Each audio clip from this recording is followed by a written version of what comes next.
Wakil Bupati Bantaeng, Bapak Unsur Koordinasi Pimpinan Daerah Kabupaten Bantaeng, Bapak Wakil Kapusatuan Kabupaten Bantaeng, Ibu Wakil Ketua DPRD Kabupaten Bantaeng, Bapak Kepala Dinas Kesehatan Kabupaten Bantaeng, dan Direktur Rumah Sakit Rawat Mata Tubuh Kabupaten Bantaeng.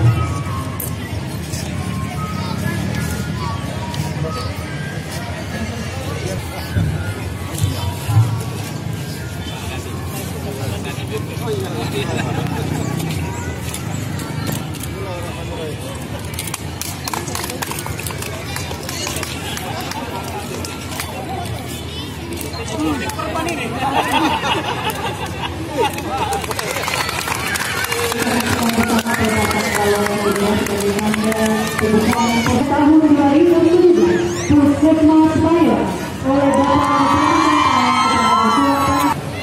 menyerahkan kepada Bapak Bupati Bantaeng. Selanjutnya, piala berdiri ini diserahkan kepada Ketua